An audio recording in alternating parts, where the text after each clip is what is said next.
जैसा कि आपको समाचार भाग 2 के माध्यम से पहले ही सूचित किया जा चुका है कि माननीय वित्त मंत्री के बजट भाषण की प्रतियां हार्ड कॉपी के रूप में उपलब्ध कराई जाएगी। अतः बजट प्रस्तुत हो जाने के पश्चात माननीय सदस्य कृपया बजट भाषण की अपनी अपनी प्रति प्रकाशन काउंटर से प्राप्त कर लें। आपको ये भी सूचित किया जाता है कि माननीय मंत्री द्वारा बजट प्रस्तुत किए जाने के पश्चात बजट की प्रतियां आपको मेंबर्स पोर्टल के माध्यम से भी उपलब्ध करा दी जाएगी। माननीय वित्त मंत्री Shrimati Nirmala Sitharaman.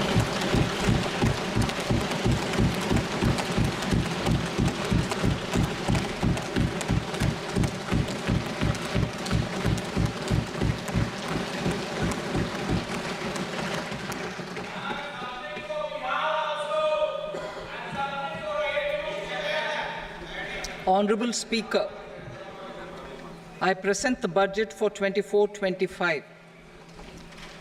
Introduction. The people of India have reposed their faith in the government led by Honorable Prime Minister Shri Narendra Modi and re-elected it for a historic third term under his leadership.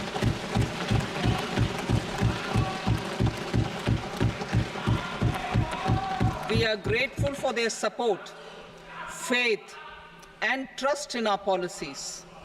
We are determined to ensure that all Indians, regardless of religion, caste, gender, and age, make substantial progress in realizing their life goals and aspirations.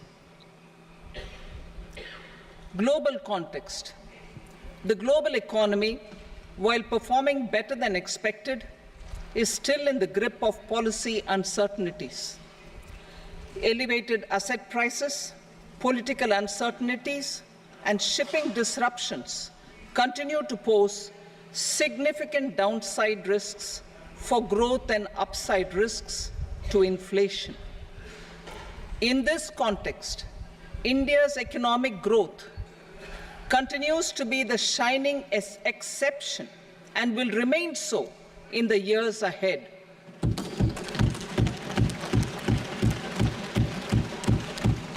India's inflation continues to be low, stable, and moving towards the 4% target.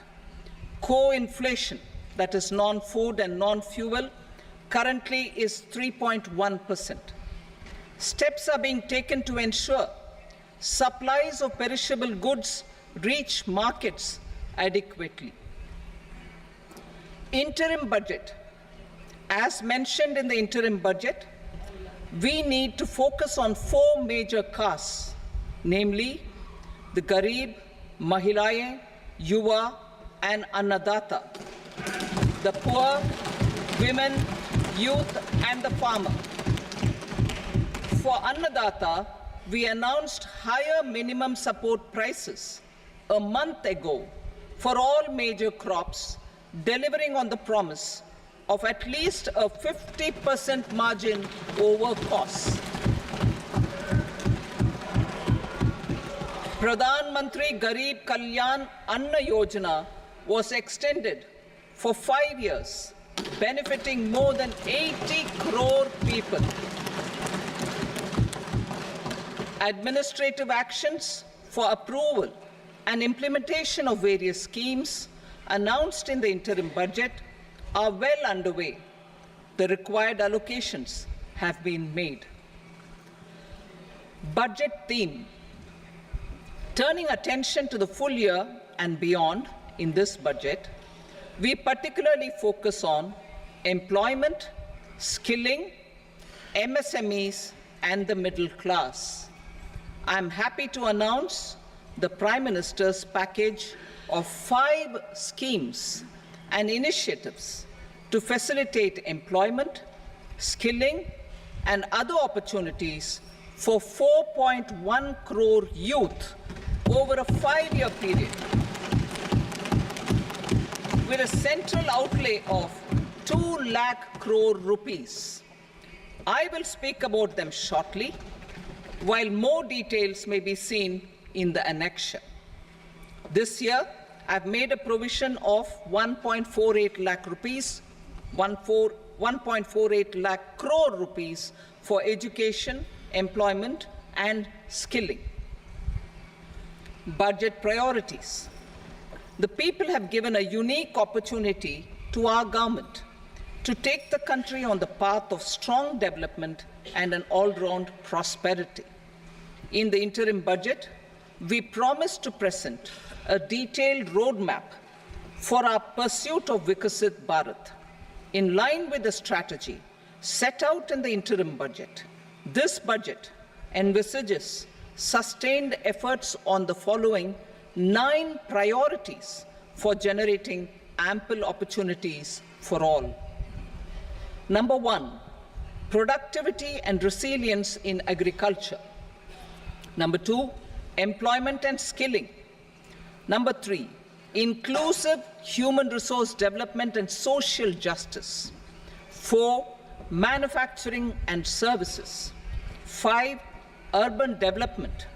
6, energy security. 7, infrastructure. 8, innovation, research and development. And 9, next generation reforms. Subsequent budgets will build on these and add more priorities and actions. A more detailed formulation will be carried out as part of the economic policy framework about which I will speak later in this speech. This budget details some of the specific actions to be initiated in the current year towards fulfillment of these priorities, with potential for transformative changes.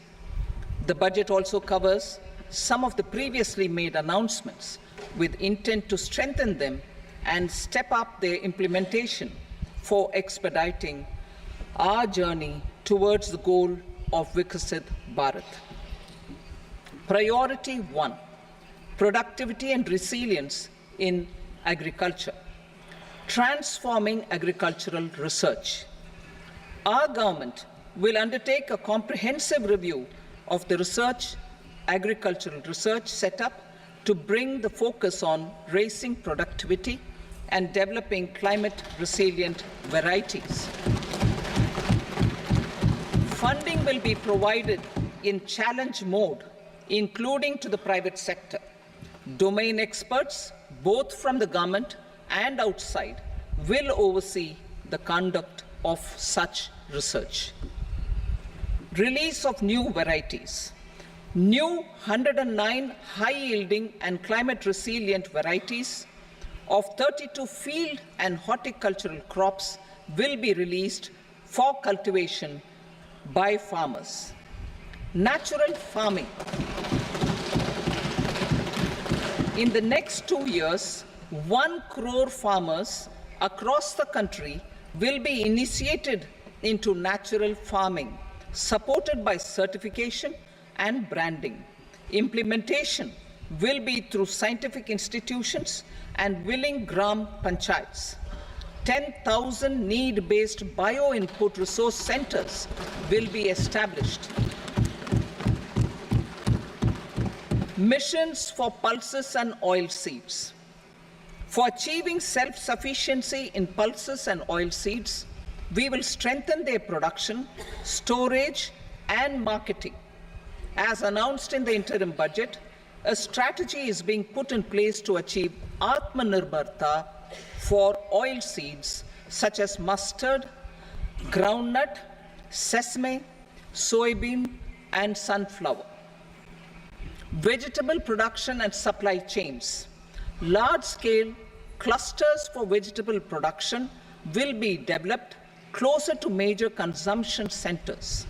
We will promote farmer-producer organizations, cooperatives, and startups for vegetable supply chains, including for collection and storage and marketing. Digital public infrastructure for agriculture. Buoyed by the success of the pilot project, our government, in partnership with the states, will facilitate the implementation of the digital public infrastructure in agriculture for coverage of farmers and their lands in 3 years. During this year, digital crop survey for Kharif using the DPI will be taken up in 400 districts. The details of 6 crore farmers and their lands will be brought into the farmer and land registries. Further, the issuance of Jan Samarth based Kisan credit cards will be enabled in 5 states. Shrimp production and export. Financial support for setting up a network of nucleus breeding centers for shrimp brood stocks will be provided.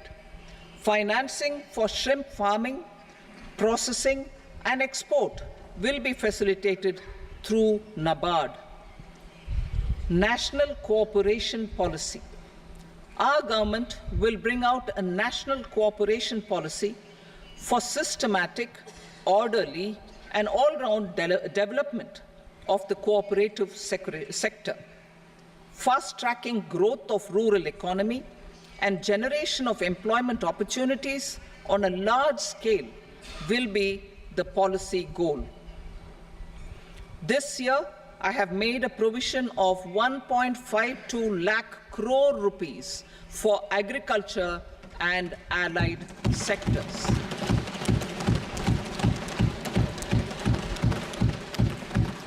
Priority 2, employment and skilling.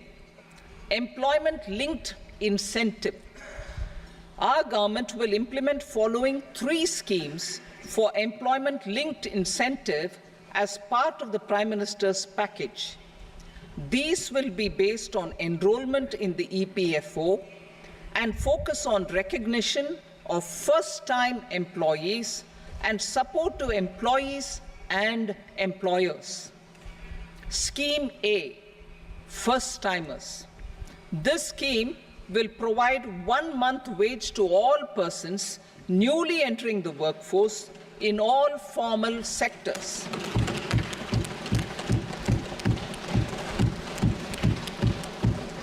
Direct benefit transfer of 1 month's salary in 3 installments to first-time employees as registered in the EPFO will be up to 15,000 rupees. The eligibility limit will be a salary of 1 lakh per month. The scheme is expected to benefit 210 lakh youths.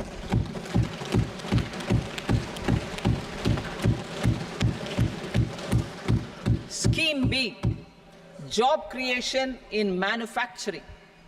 This scheme will incentivize additional employment in the manufacturing sector linked to the employment of first-time employees.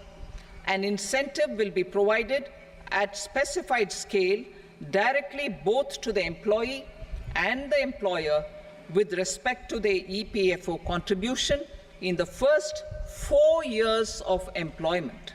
The scheme is expected to benefit 30 lakh youth entering employment and their employers.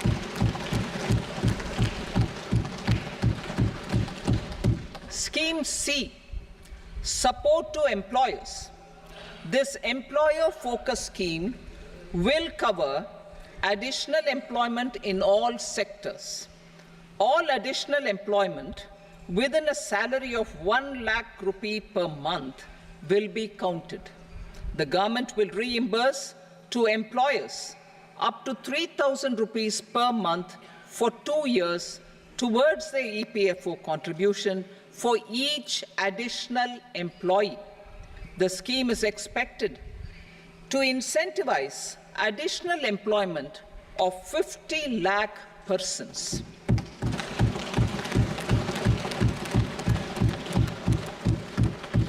Participation of women in the workforce. We will facilitate higher participation of women in the workforce through setting up of working women hostels in collaboration with industry and establishing creches. In addition, the partnership will seek to organize women-specific skilling programs and promotion of market access for women SHG enterprises. Skilling program. I'm happy to announce a new centrally sponsored scheme as the fourth scheme under the Prime Minister's package for skilling in collaboration with state governments and industry. 20 lakh youth will be skilled over a 5-year period.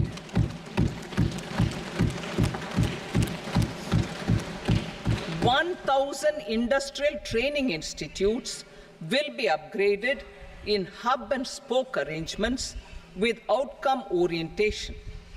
Course content and design will be aligned to the skill needs of industry, and new courses will be introduced for emerging needs. Skilling loans. The model skill loan scheme will be revised to facilitate loans up to 7.5 lakh rupees with a guarantee from a government-promoted fund. This measure is expected to help 25,000 students every year.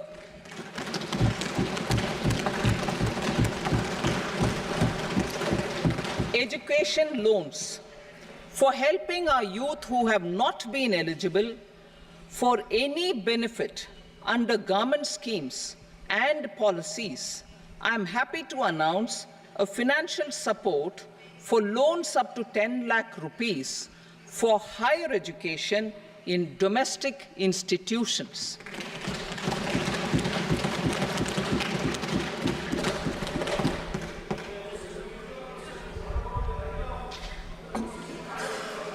E-vouchers for this purpose.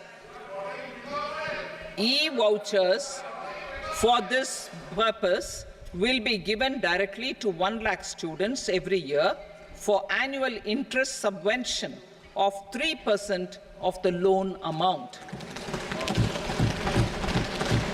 Priority 3, inclusive human resource development and social justice. Saturation approach. Our government is committed to all-round, all-pervasive and all-inclusive development of people, particularly farmers, youth, women, and the poor. For achieving social justice comprehensively, the saturation approach of covering all eligible people through various programs, including those for education and health, will be adopted to empower them by improving their capabilities.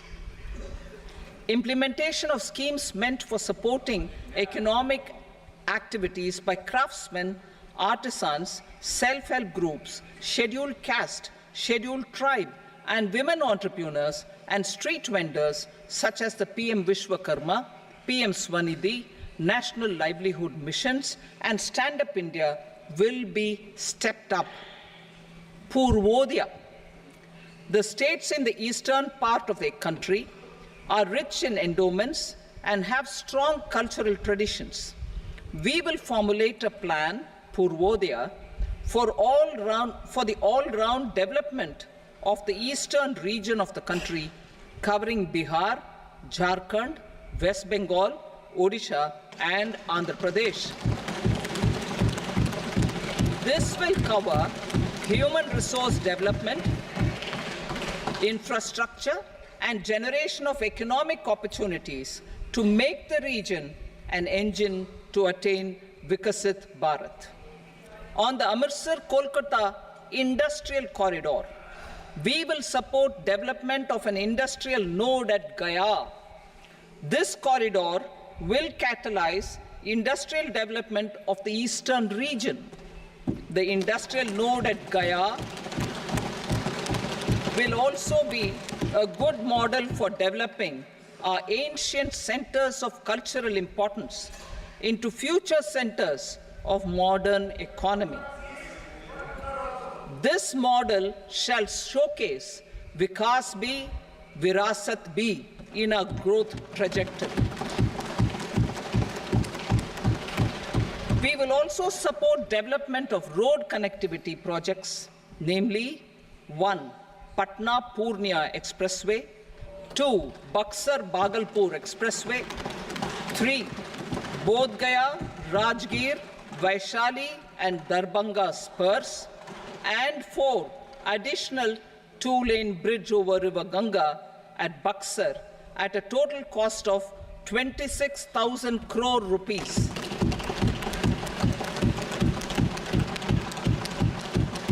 Power projects, including setting up of a new 2,400 megawatt power plant at Pir Painti, will be taken up at a cost of 21,400 crore rupees.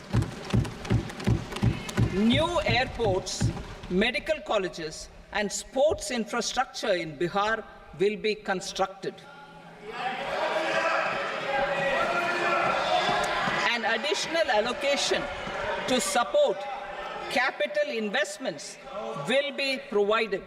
The requests of Bihar government for external assistance from multilateral development banks will be expedited.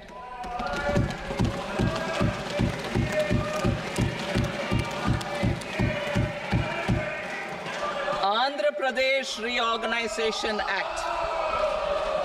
Our government has made concerted efforts to fulfill the commitments in Andhra Pradesh Reorganization Act.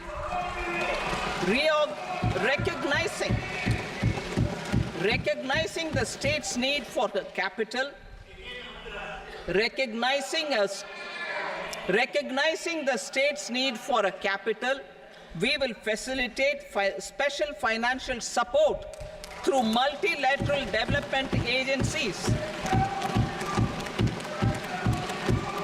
In the current financial year, 15,000 crore rupees will be arranged with additional amounts in future years.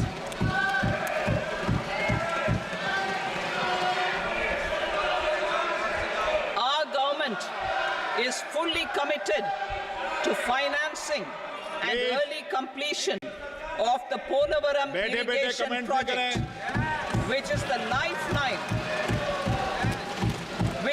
lifeline for Andhra Pradesh and its farmers. This will facilitate our country's food security as well. Under the Andhra Pradesh Reorganization Act, for promoting industrial development, funds will be provided for essential infrastructure such as water, power, railways, and roads.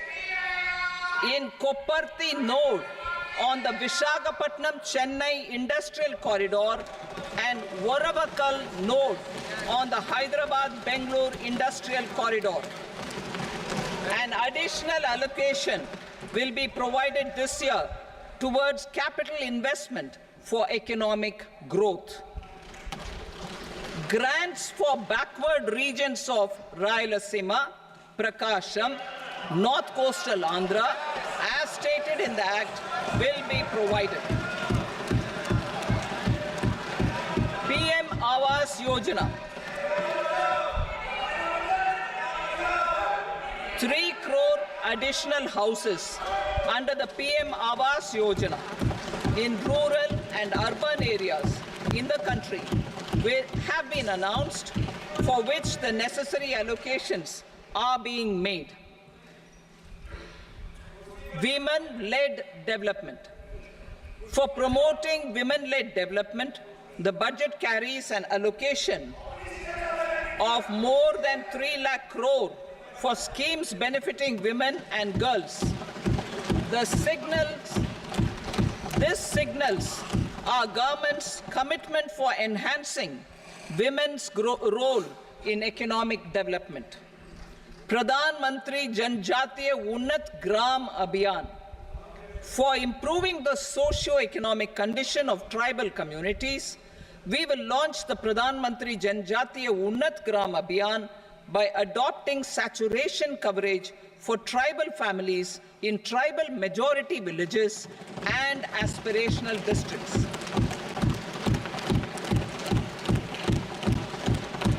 This will cover 63,000 villages benefiting 5 crore tribal people.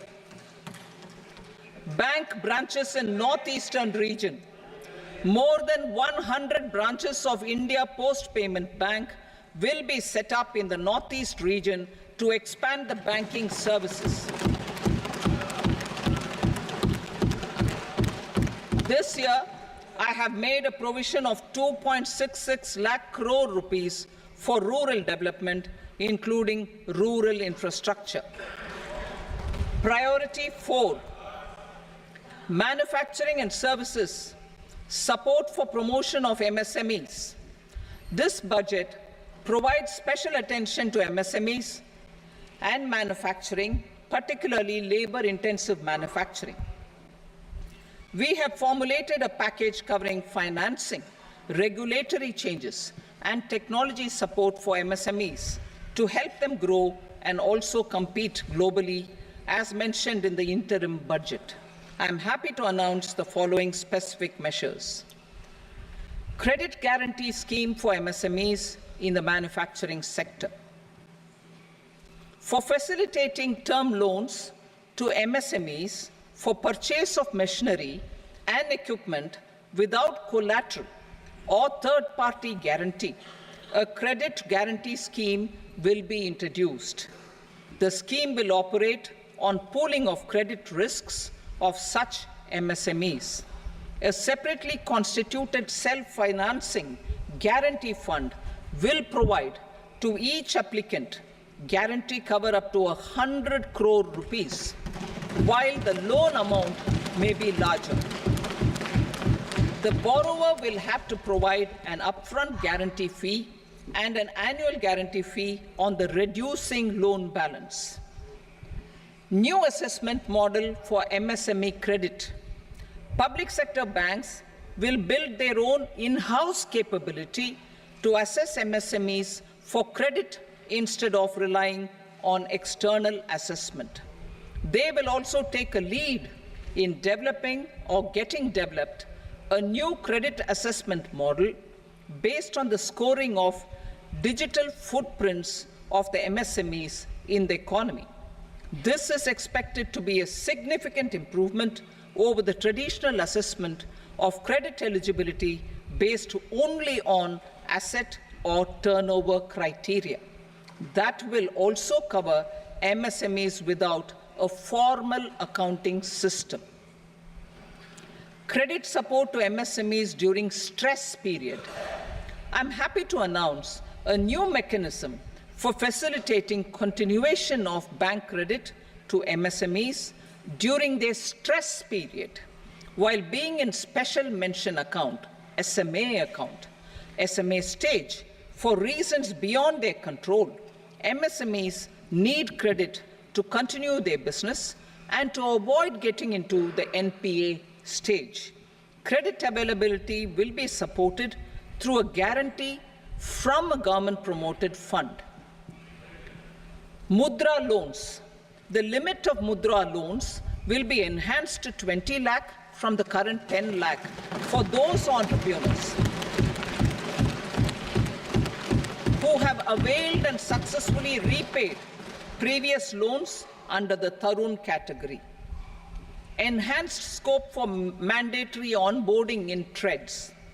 For facilitating MSMEs to unlock their working capital by converting their trade receivables into cash, I propose to reduce the turnover threshold of buyers for mandatory onboarding on the TREDS platform from rupees 500 crore to 250 crore rupees.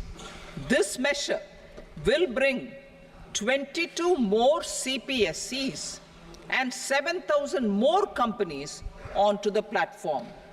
Medium enterprises will also be included in the scope of the suppliers. SIDBI branches in MSME clusters. SIDBI will open new branches to expand its reach to serve all major MSME clusters within 3 years and provide direct credit to them. With the opening of 24 such branches this year, the service coverage will expand to 168 out of 242 major clusters. MSME units for food irradiation, quality and safety testing. Financial support for setting up of 50 multi-product food irradiation units in the MSME sector will be provided. Setting up of 100 food quality and safety testing labs with NABL accreditation will be facilitated. E-commerce export hubs to enable MSMEs and traditional artisans to sell their products in international markets. E-commerce export hubs will be set up in public-private partnership mode. These hubs, under a seamless regulatory and logistic framework, will facilitate trade and export-related services under one roof. Measures for promotion of manufacturing and services. Internship in top companies. As the fifth scheme under Prime Minister's package, our government will launch a comprehensive scheme for providing internship opportunities in 500 top companies to 1 crore youth in 5 years. They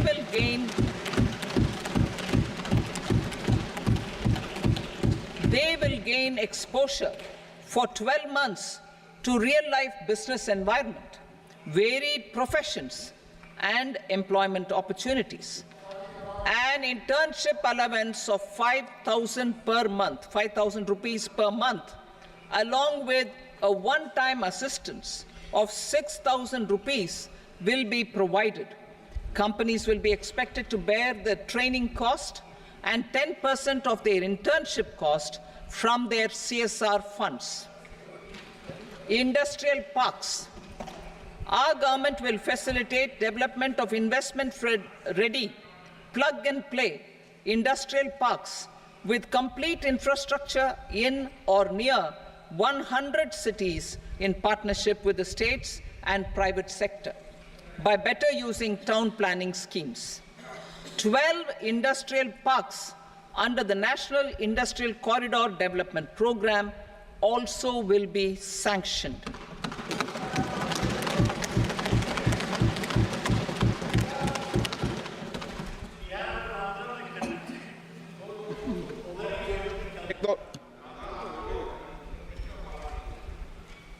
Veggie paper, no.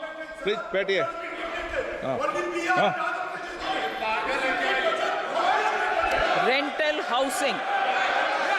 Rental housing with dormitory type accommodation for industrial workers will be, just 1 minute. Rental housing, I repeat, rental housing with dormitory type accommodation for industrial workers will be facilitated in PPP mode with VGF support and commitment from anchor industries.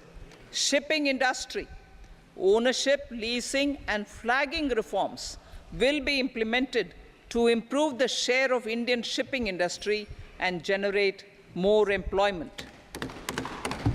Critical mineral mission. We will set up a critical mineral mission for domestic production, recycling of critical minerals, and overseas acquisition of critical mineral assets. Its mandate will include technology development, skilled workforce, extended producer responsibility framework, and a suitable financing mechanism. Offshore mining of minerals. Our government will launch the auction of the first tranche of offshore blocks for mining, building on the exploration already carried out. Digital public infrastructure applications. Turning to the services sector, I propose development of DPI applications at population scale for productivity gains, business opportunities, and innovation by the private sector. These are planned in the areas of credit, e-commerce, education, health, law and justice, logistics, MSME service delivery, and urban governance. Integrated technology platform for IBC ecosystem. An integrated technology platform will be set up for improving the outcomes under the Insolvency Bankruptcy Code for achieving consistency, transparency, timely processing, and better oversight for all stakeholders. Voluntary closure of LLPs. The services of the Center for Processing Accelerated Corporate Exit, CPACE, will be extended for voluntary closure of LLPs to reduce the closure times. National Company Law Tribunals. The IBC has resolved more than 1,000 companies, resulting in direct recovery of 3.3 lakh crore to creditors. 3.3 lakh crore rupees to creditors. In addition, 28,000 cases involving over 10 lakh crore rupees have been disposed of even prior to admission. Appropriate changes to the IBC, reforms and strengthening of the tribunal and appellate tribunals will be initiated to speed up insolvency resolution. Additional tribunals will be established. Out of those, some will be notified to decide cases exclusively under the Companies Act. Debt recovery. Steps for reforming and strengthening debt recovery tribunals will be taken. Additional tribunals will be established to speed up recovery. Priority 5, urban development. Cities as growth hubs. Working with states, our government will facilitate development of cities as growth hubs. This will be achieved through economic and transit planning and orderly development of peri-urban areas utilizing town planning schemes. Creative redevelopment of cities. For creative brownfield redevelopment of existing cities with a transformative impact, our government will formulate a framework for enabling policies, market-based mechanisms, and regulation. Transit-oriented development. Transit-oriented development plans for 14 large cities with a population above 30 lakh will be formulated, along with an implementation and financing strategy. Urban housing. Under the PM Awas Yojana, Urban 2.0, housing needs of 1 crore urban poor and middle-class families will be addressed with an investment of 10 lakh crore rupees. This will include the central assistance of 2.2 lakh crore rupees in the next 5 years. A provision of interest subsidy to facilitate loans at affordable rates is also envisaged. In addition, enabling policies and regulations for efficient and transparent rental housing markets with enhanced availability will also be put in place. Water supply and sanitation. In partnership with state governments and multilateral development banks, we will promote water supply, sewage treatments, and solid waste management projects and services for 100 large cities through bankable projects. These projects will also envisage use of treated water for irrigation and filling up of tanks in nearby areas. Street markets. Building on the success of PM Swanidhi scheme in transforming the lives of street vendors, our government envisions a scheme to support each year over the next 5 years the development of 100 weekly hearts or street food hubs in select cities. Stamp duty. We will encourage states which continue to charge high stamp duty to moderate the rates for all and also consider further lowering duties for properties purchased by women. This reform will be made an essential component of urban development schemes. Priority 6, energy security, energy transition. In the interim budget, I had announced our strategy to sustain high and more resource-efficient economic growth, along with the energy security in terms of availability, accessibility, and affordability. We will bring out a policy document on appropriate energy transition pathways that balances the imperatives of employment, growth, and environmental sustainability. PM Surya Ghar Muft Bijli Yojana. PM Surya Ghar Muft Bijli Yojana. In line with the announcement in the interim budget,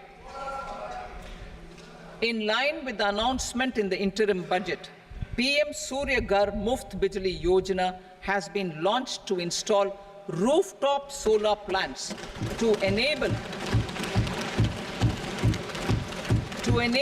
1 crore households obtain free electricity up to 300 units every month. The scheme has generated remarkable response with more than 1.28 crore registrations and 14 lakh applications, and we will further encourage it. Pumped storage policy. A policy for promoting pumped storage projects will be brought out for electricity storage and facilitating smooth integration of the growing share of renewable energy with its variable and intermittent nature in the overall energy mix. Research and development of small and modular nuclear reactors. Nuclear energy is expected to form a very significant part of the energy mix for Vikasit Bharat. Towards that pursuit, our government will partner with the private sector for 1. Setting up Bharat Small Reactors, 2. Research and development of Bharat Small Modular Reactor, and 3. Research and development of newer technologies for nuclear energy. The R&D funding announced in the interim budget will be made available for this sector also. Advanced ultra supercritical thermal power plants. The development of indigenous technology for advanced ultra supercritical thermal power plants with much higher efficiency has been completed. A joint venture between NTPC and BHEL will set up a full-scale 800 megawatt commercial plant using AUSC technology. The government will provide the required fiscal support. Moving forward, development of indigenous capacity for the production of high-grade steel and other advanced metallurgy materials for these plants will result in strong spin-off benefits for the economy. Roadmap for hard-to-abate industries. A roadmap for moving the hard-to-abate industries from energy efficiency targets to emission targets will be formulated. Appropriate regulations for transition of these industries from the current perform, achieve, and trade mode to Indian carbon market mode will be put in place. Support to traditional micro and small industries. An investment-grade energy audit of traditional micro and small industries in 60 clusters, including brass and ceramic, will be facilitated. Financial support will be provided for shifting them to cleaner forms of energy and implementation of energy efficiency measures. The scheme will be replicated in another 100 clusters in the next phase. Priority 7, infrastructure investment by central government. Significant investment the central government has made over the years in building and improving infrastructure has had a strong multiplier effect on the economy. We will endeavour to maintain strong fiscal support for infrastructure over the next 5 years, in conjunction with imperatives of other priorities and fiscal consolidation. This year, I have provided 11,11,111 crore rupees for capital expenditure. This would be 3.4% of our GDP. Infrastructure investment by state governments. We will encourage states to provide support of similar scale for infrastructure, subject to their development priorities. A provision of 1.5 lakh crore rupees for long-term interest-free loans have been made this year, also to support the states in their resource allocation. Private investment in infrastructure. Investment in infrastructure by private sector will be promoted through viability gap funding and enabling policies and regulations. A market-based financing framework will be brought out. Pradhan Mantri Gram Sadak Yojana, Phase 4 of the PMGSY will be launched to provide all-weather connectivity to 25,000 rural habitations, which have become eligible in view of their population increase. Irrigation and flood mitigation. Bihar has frequently suffered from floods, many of them originating outside the country. Plans to build flood control structures in Nepal are yet to progress. Our government, through the Accelerated Irrigation Benefit Program and other sources, will provide financial support for projects with estimated cost of 11,500 crore rupees, such as the Kosi-Michi intra-state link and 20 other ongoing and new schemes, including barrages, river pollution abatement, and irrigation projects. In addition, survey and investigation of Kosi-related flood mitigation and irrigation projects will be undertaken.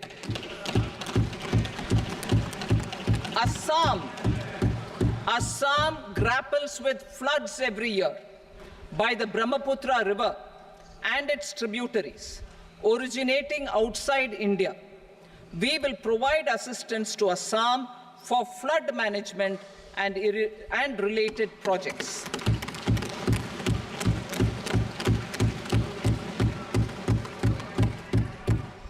Himachal Pradesh suffered extensive losses due to floods last year.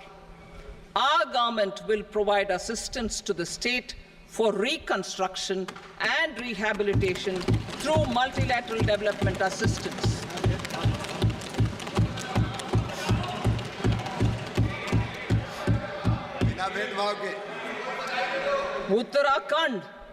Uttarakhand too suffered losses due to cloudbursts and massive landslides. We will provide assistance to the state. Recently, Sikkim witnessed devastating flash floods and landslides that wreaked havoc across the state. Our government will provide assistance to the state. Tourism. Tourism has always been a part of our civilization.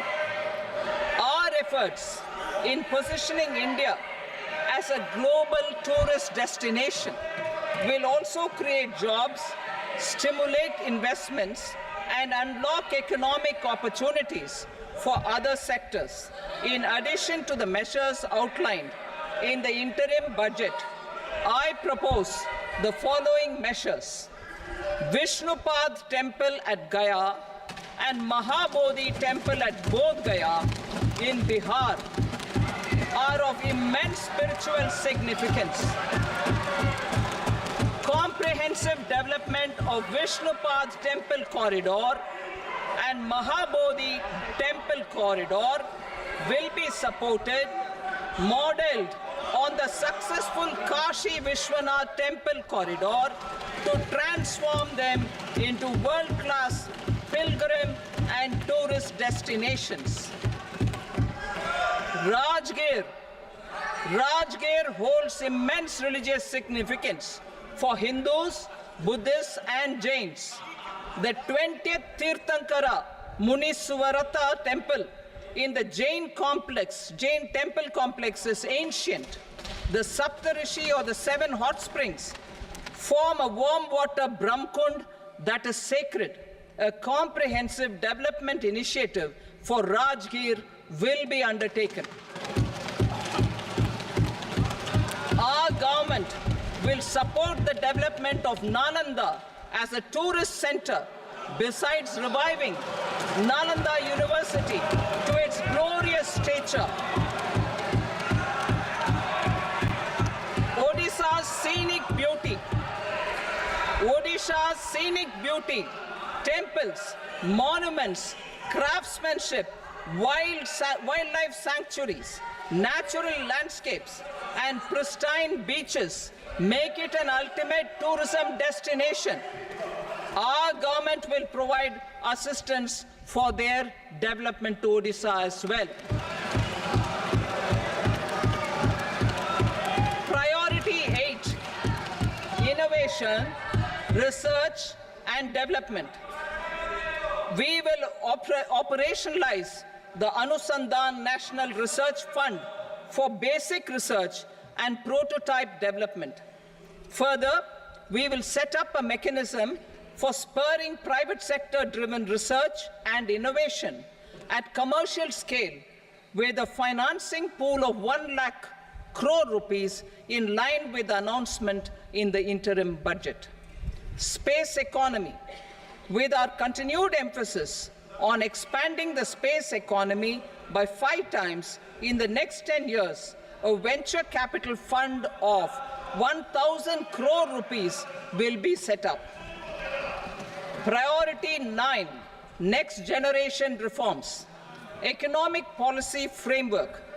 We will formulate an economic policy framework to delineate the overarching approach to economic development and set the scope of the next generation of reforms for facilitating employment opportunities and sustaining high growth. Our government will initiate and incentivize reforms for 1.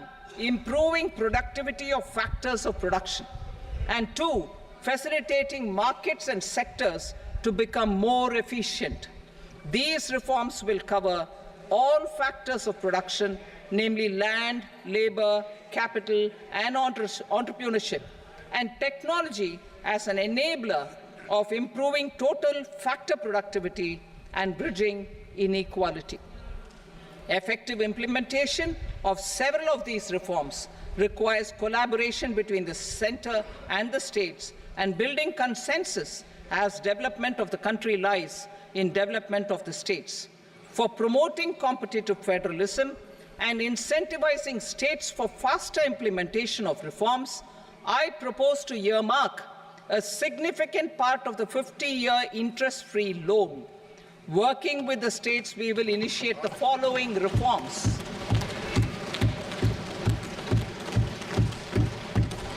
Land-related reforms and actions, both in the rural and urban areas, will cover land administration, will cover 1. Land administration, planning and management, and 2.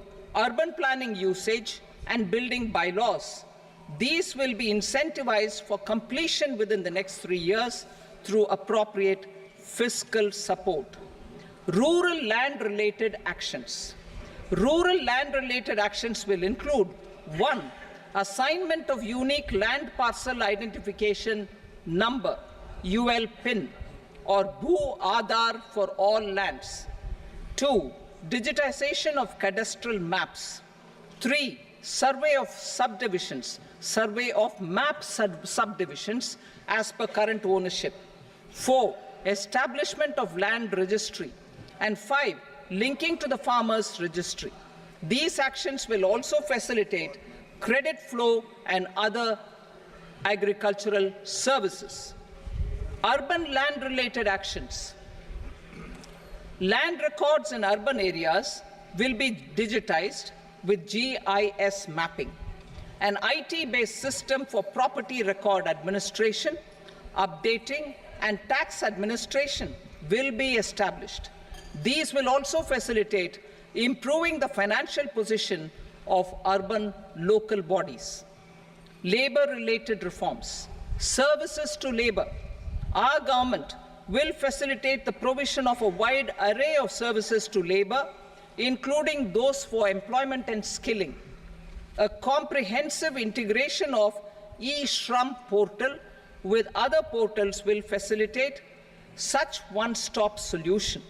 Open architecture databases for the rapidly changing labor market, skill requirements, and available job roles, and a mechanism to connect job aspirants with potential employers and skill providers will be covered in these services. Shram Suvidha and Samadhan portal. Shram Suvidha and Samadhan portal will be revamped to enhance ease of compliance for industry and trade. Capital and entrepreneurship related reforms. Financial sector vision and strategy. For meeting financing needs of the economy, our government will bring out a financial sector vision and strategy document to prepare the sector in terms of size, capacity, and skills. This will set the agenda for the next 5 years and guide the work of the government, regulators, financial institutions, and market participants. Taxonomy for climate finance. We will develop taxonomy for climate finance for enhancing the availability of capital for climate adaptation and mitigation. This will support achievement of the country's climate commitments and green transition. Variable capital company structure. We will seek the required legislative approval for providing an efficient and flexible mode for financing leasing of aircrafts and ships and pooled funds of private equity through a variable company structure. Foreign direct investments and overseas investment. The rules and regulations for foreign direct investment and overseas investments will be simplified to 1. Facilitate foreign direct investments, 2. Nudge prioritization, and 3. Promote opportunities for using Indian rupee as a currency for overseas investment. NPS Vatsalya. NPS Vatsalya, a plan for contribution by parents and guardians for minors, will be started. On attaining the age of majority, the plan can be converted seamlessly into a normal NPS account. Use of technology.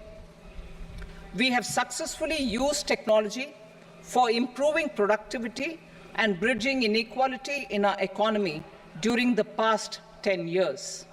Public investment in digital infrastructure and innovations by the private sector have helped in improving access of all citizens, particularly the common people, to market resources, education, health and services. We will step up adoption of technology towards digitalization of the economy. Ease of doing business. For enhancing ease of doing business, we are already working on the Jan Vishwas Bill 2.0.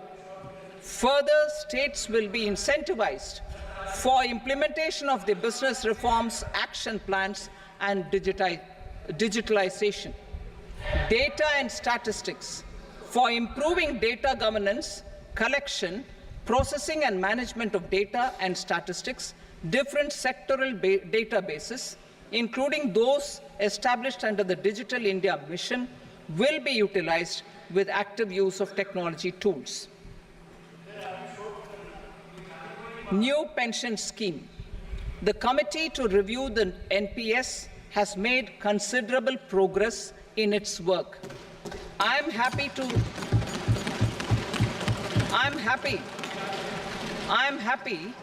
that the staff side of the National Council of the Joint Consultative Machinery for Central Government Employees has taken a constructive approach. A solution will be evolved which addresses the relevant issues while maintaining fiscal prudence to protect the common citizens. Budget estimates for 24-25. For the year 24-25, total receipts other than borrowings and the total expenditure are estimated at 32.07 lakh crore rupees and 48.21 lakh crore rupees respectively. The net tax receipts are estimated at 25.83 lakh crore rupees. The fiscal deficit is estimated at 4.9% of the GDP.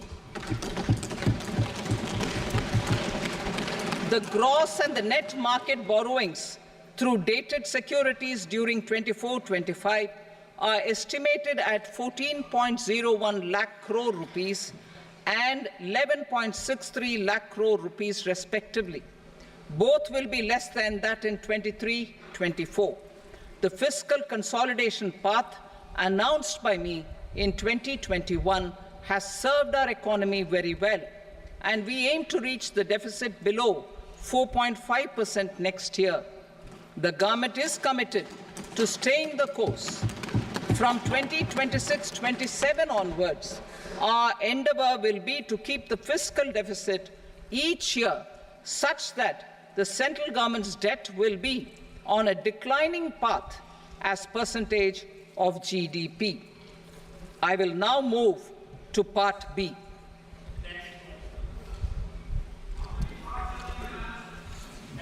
Indirect taxes.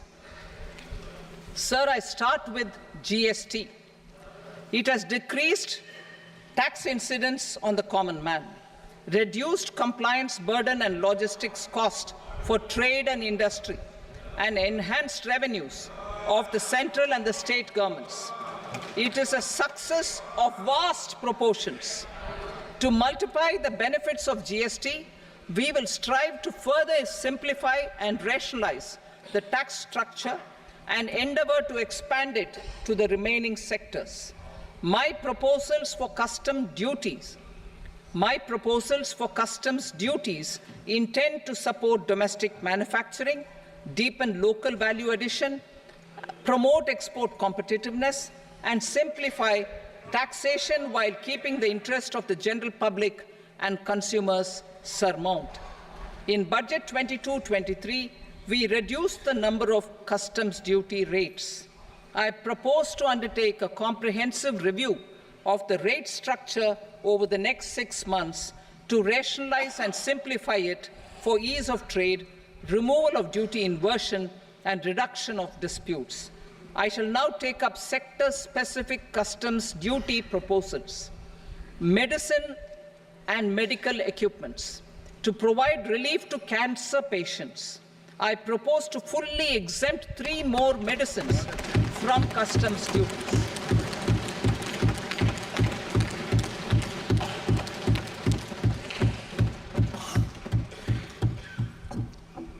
I also propose changes in the BCD on X-ray tubes and flat panel detectors for use in medical X-ray machines under the phased manufacturing program so as to synchronize them with the domestic capacity addition.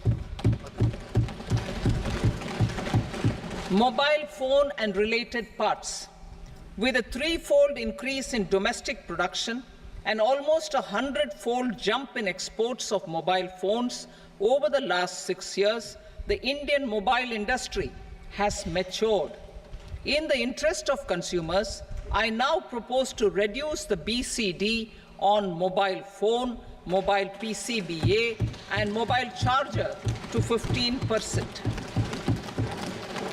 Critical minerals. Minerals such as lithium, copper, cobalt, and rare earth elements are critical for sectors like nuclear energy, renewable energy, space, defense, telecommunications, and high-tech electronics. I propose to fully exempt customs duties on 25 critical minerals and reduce BCD on 2 of them. This will provide a major fillip to the processing and refining of such minerals and help secure their availability for these strategic and important sectors. Solar energy. Energy transition is critical in the fight against climate change. To support energy transition, I propose to expand the list of exempted capital goods for use in the manufacture of solar cells and panels in the country. Further, in view of sufficient domestic manufacturing capacity of solar gas, glass, and tinned copper interconnect, I propose not to extend the exemption of custom duties provided to them. Marine products. India's seafood exports in the last financial year touched an all-time high of more than 60,000 crores of rupees. Frozen shrimp accounted for about 2/3 of these exports. To enhance their competitiveness, I propose to reduce BCD on certain broodstock, polychaete worms, shrimp, and fish feed to 5%. I also propose to exempt customs duty on various inputs for manufacture of shrimp and fish feed. Leather and textile. Similarly, to enhance the competitiveness of exports in the leather and textile sectors, I propose to reduce BCD on real down-filling material from duck or goose. I am also making additions to the list of exempted goods for manufacture of leather and textile garments, footwear, and other leather articles for export. To rectify inversion in duty, I propose to reduce BCD subject to conditions on methylene diphenyl diisocyanate, MDI, for manufacture of spandex yarn from 7.5 to 5%. Furthermore, the export duty structure on raw hides, skin, and leather is proposed to be simplified and rationalized. Precious metals. To enhance domestic value addition in gold and precious metal jewelry in the country, I propose to reduce customs duties on gold and silver to 6% and that of platinum to 6.4%. Other metals. Steel and copper are important raw materials. To reduce their cost of production, I propose to remove the BCD on ferronickel and blister copper. I am also continuing with nil BCD on ferrous scrap and nickel cathode and concessional BCD of 2.5% on copper scrap. Electronics. To increase value addition in the domestic electronics industry, I propose to remove the BCD subject to conditions on oxygen-free copper for manufacture of resistors. I also propose to exempt certain parts for manufacture of connectors. Chemicals and petrochemicals. To support existing and new capacities in the pipeline, I propose to increase the BCD on ammonium nitrate from 7.5% to 10%. Plastics. PVC flex banners are non-biodegradable and hazardous for environment and health. To curb their imports, I propose to raise the BCD on them from 10 to 25%. Telecommunication equipment. To incentivize domestic manufacturing, I propose to increase the BCD from 10 to 15% on PCBA of specified telecom equipment. Trade facilitation.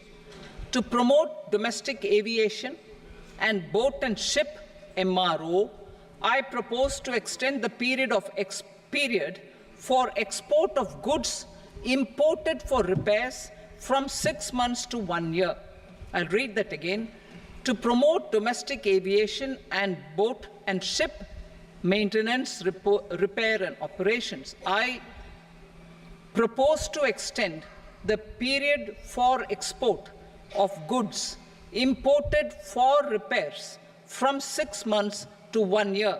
In the same vein, I propose to extend the time limit for re-import of goods for repairs under warranty from 3 to 5 years.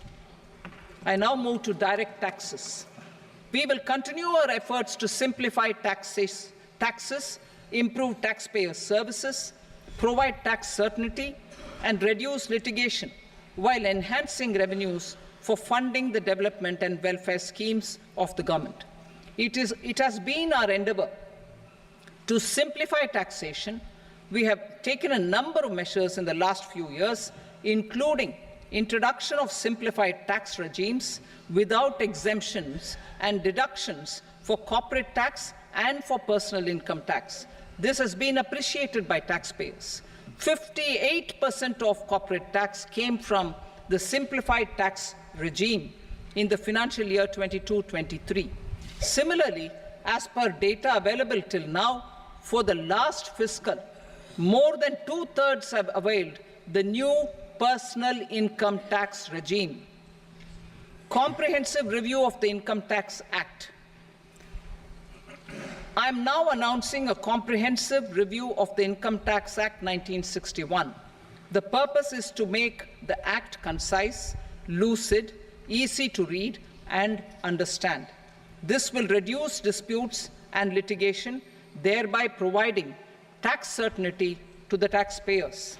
I will also bring down the demand embroiled in litigation. It is proposed to be completed in 6 months.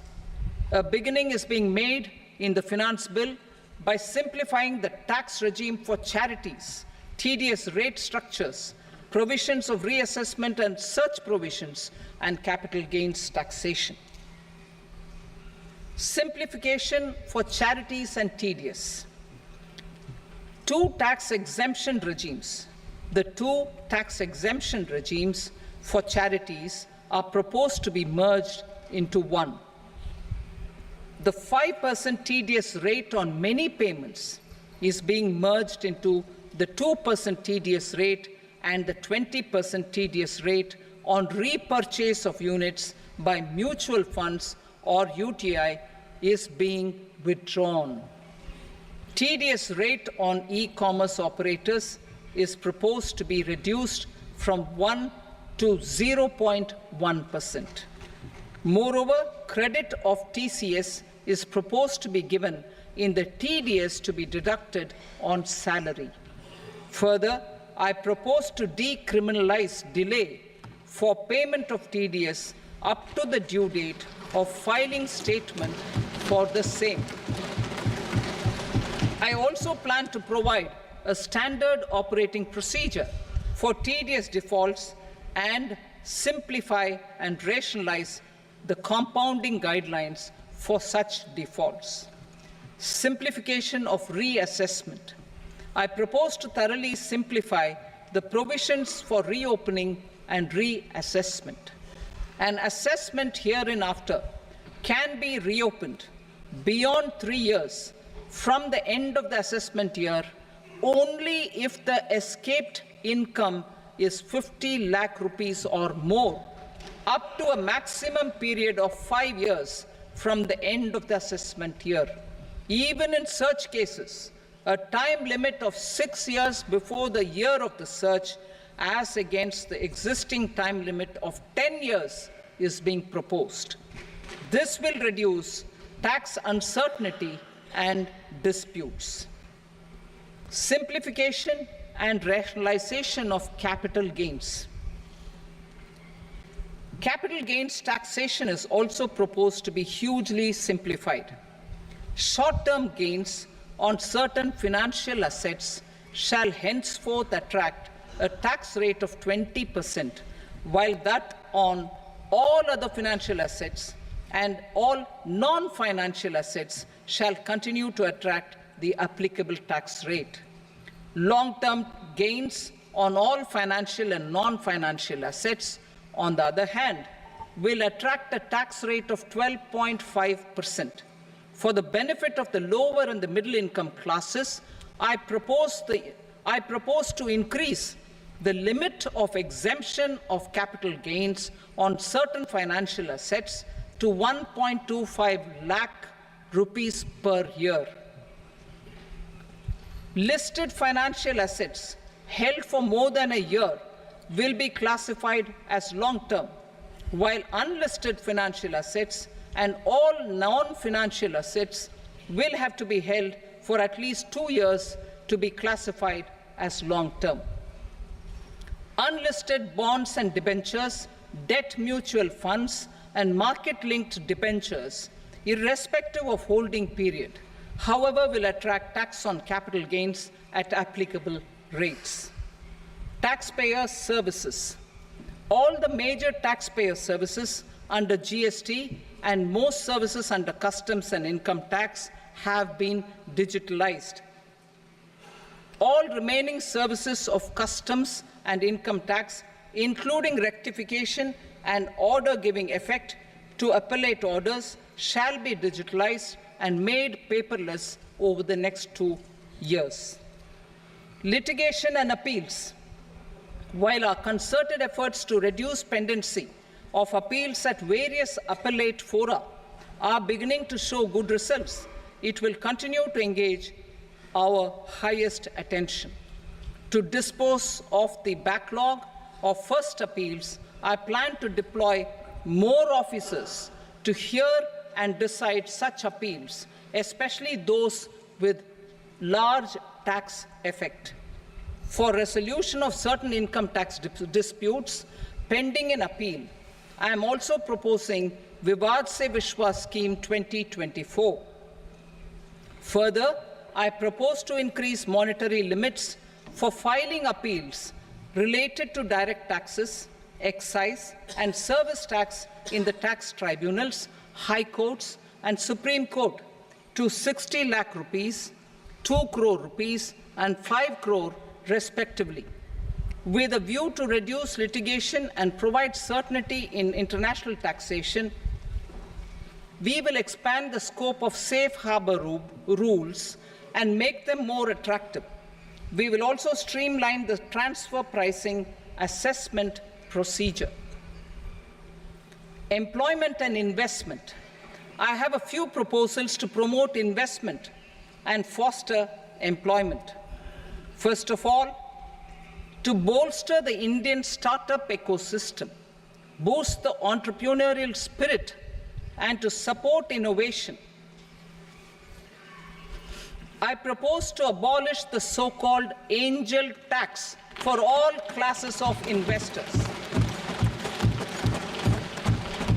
Second, there is tremendous potential for cruise tourism in India. To give a fillip to this employment-generating industry, I am proposing a simpler tax regime for foreign shipping companies operating domestic cruises in the country. Third, India is a world leader in the diamond cutting and polishing industry, which employs a large number of skilled workers. To further promote the development of this sector, we would provide for safe harbor rates for foreign mining companies selling raw diamonds in the country. Fourth, to attract foreign capital for our development needs, I propose to reduce the corporate tax rate on foreign companies from 40 to 35%. Deepening the tax base. I have a couple of proposals for deepening the tax base. First, security transaction tax on futures and options of securities is proposed to be increased to 0.02% and 0.1% respectively. Second, for reasons of equity, I propose to tax income received on buyback of shares in the hands of recipients. Other proposals: to improve social security benefits, deduction of expenditure by employers towards NPS is proposed to be increased from 10 to 14% of the employee's salary. Similarly, deduction of this expenditure up to 14% of salary from the income of employees in private sector, public sector banks and undertakings opting for the new tax regime is proposed to be provided. Indian professionals working in multinationals get ESOPs and invest in social security schemes and other movable assets abroad. Non-reporting of such small foreign assets has penal consequences under the Black Money Act. Such non-reporting of movable assets up to 20 lakh rupees is proposed to be depenalized. Other major proposals in the finance bill relate to withdrawal of equalization levy of 2%, expansion of tax benefits to certain funds and entities in IFSCs, and immunity from penalty and prosecution to Benamidar on full and true disclosure so as to improve conviction under the Benami Transaction Prohibition Act 1988. Personal income tax. Coming to personal income tax rates, I have two announcements to make for those opting for the new tax regime. First, the standard deduction for salaried employees is proposed to be increased from 50,000 to 75,000 rupees.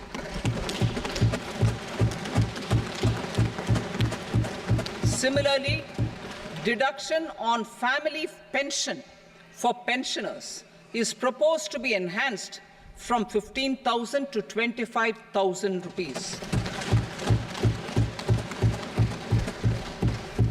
This will provide relief to about 4 crore salaried individuals and pensioners.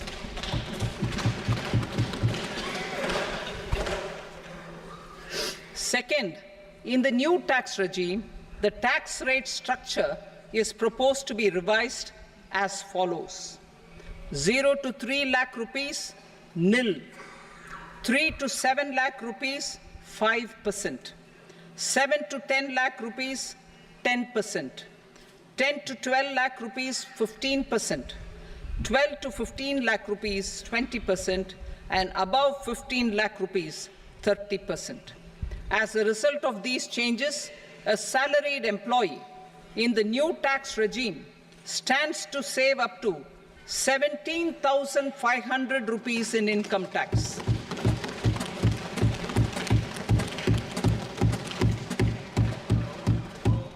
Apart from these, I am also making some other changes as given in the annexure.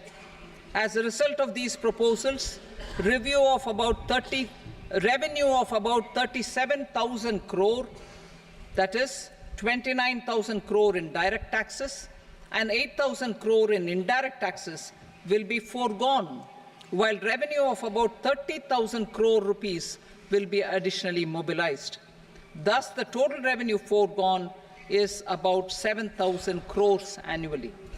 Mr. Speaker, sir, with this, I commend the budget to this august House.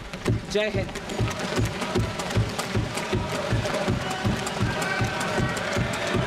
Item number 2. Item number 2.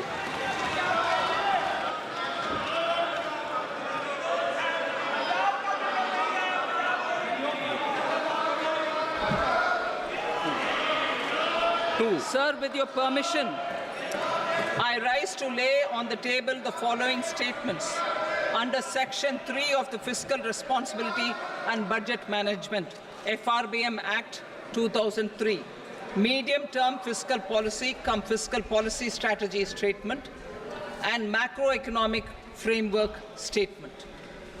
Item number 3. Sir, with your permission, I rise to move for leave to introduce the Finance Number 2 Bill 2024. प्रश्न ये कि विधेयक को पुनर्स्थापित करने की अनुमति प्रदान की जाए। जो सदस्य इसके पक्ष में हाँ कहें, जो सदस्य विरोध में ना कहें। मेरे विचार में निर्णय हाँ वालों के पक्ष में अनुमति प्रदान की जाती है। माननीय मंत्री जी, अब विधेयक पुनर्स्थापित करें। Sir, I introduce the bill.